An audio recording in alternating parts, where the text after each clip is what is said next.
Good morning students. Open your book at page number 50।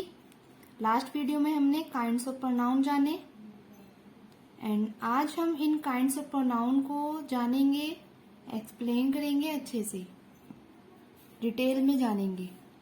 जैसे first है हमारा personal pronoun. तो पर्सनल प्रोनाउन क्या होते हैं? The pronouns used in place of person, animal, thing, place are called personal pronoun. वह pronoun words, अब यहाँ पर प्रोनाउन वर्ड्स की बात हो रही है, वह प्रोनाउन वर्ड्स जो कि किसी पर्सन के प्लेस पर आते हैं, एनिमल के, थिंग्स के या किसी भी जगह के प्लेस की जगह आते हैं, वो प्रोनाउन आते हैं पर्सनल प्रोनाउन में। जैसे हम कुछ प्रोनाउन यूज करते हैं, आई, मी, माई, माइन, अवर, वी, अस, ये सभी पर्सनल प्रोनाउन में आते हैं। पर्सनल प्रोनाउन को भी हम 3 कैटेगरी में चेंज करते हैं, 3 कैटेगरी में डिवाइड करते हैं। पर्सनल प्रोनाउन भी 3 कैटेगरी में आता है। पहला आता है first person, second person and third person. Personal pronouns में ये सभी प्रोनाउंस आते हैं, लेकिन इनको भी हम 3 कैटेगरी में डिवाइड करते हैं। पहला आता है first person, second person and third person.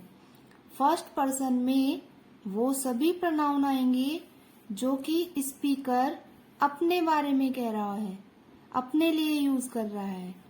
When the speaker speaks about himself, he speaks in first person।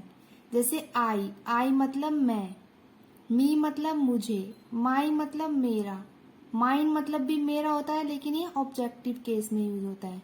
आपको समझाया जाएगा जब आपको सेंटेंस बताए जाएंगे, सेंटेंस फॉर्मेशन, उसमें ऑब्जेक्टिव केस क्या होता है। अवर मतलब हमारा, वी मतलब हमें, अस मतलब भी हमें, ये ऑब्जेक्टिव केस में यूज होता है। तो इसमें हमने देखा कि सभी में स्पीकर जो है अपने बारे में, अपने लिए इन शब्दों को यूज कर रहा है। आई मैं, मी मुझे, माई मेरा, माइन मेरा, ये सब फर्स्ट पर्सन में आते हैं। एज ए सेकंड कैटेगरी है सेकंड पर्सन।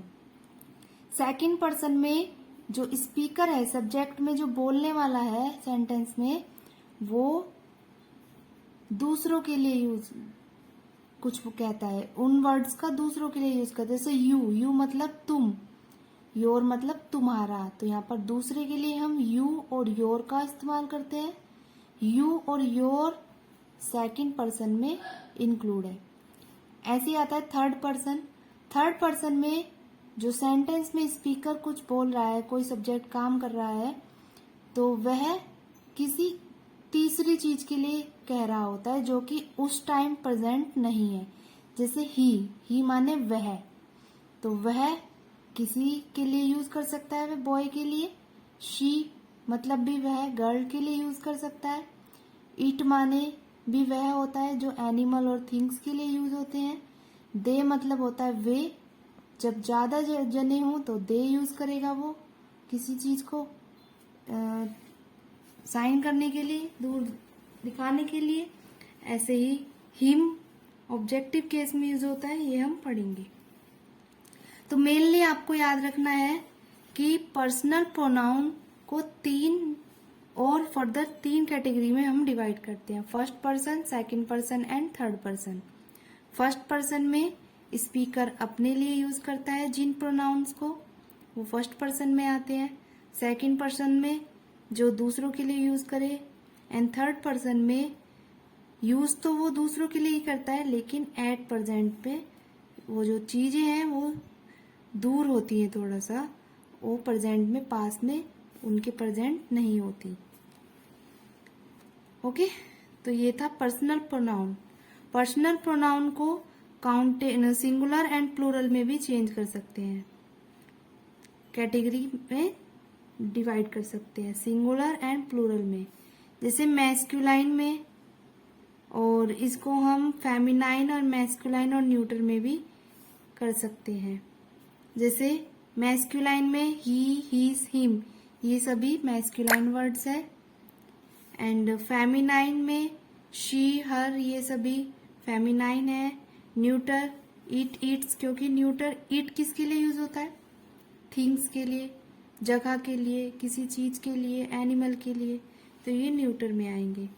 एंड कुछ प्रोनाउन हमारे मैस्कुलाइन एंड फेमिनाइन दोनों होते हैं, जैसे आई, मैं जो है मेल और वुमेन दोनों यूज कर सकते हैं। मैं, वी, हम में सभी आ जाते हैं, मेल और फीमेल। ऐसे you, your.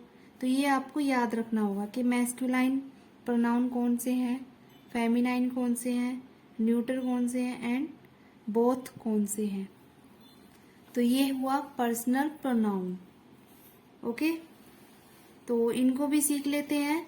Nominative case, objective case और पॉजेसिव केस। जो हमारा सेंटेंस होता है वो एक रूल फॉलो करता है। सबसे पहले सब्जेक्ट आता है, फिर वर्ब आती है, फिर ऑब्जेक्ट आता है। ठीक है, तो इसी से रिलेटेड है ये पहले फॉर्मूला आपको याद होना चाहिए कि सेंटेंस इस फॉर्मेशन में होता है। तो नॉमिनेटिव केस में a personal pronoun used as a subject is in nominative case. जो पर्सनल प्रोनाउन है वो नॉमिनेट करने के लिए किसी को यूज किया जाता है, स्टार्टिंग में एज ए सब्जेक्ट यूज किया जाता है। यदि सेंटेंस में सब्जेक्ट की जगह आए प्रोनाउन तो वो नॉमिनेटिव केस है।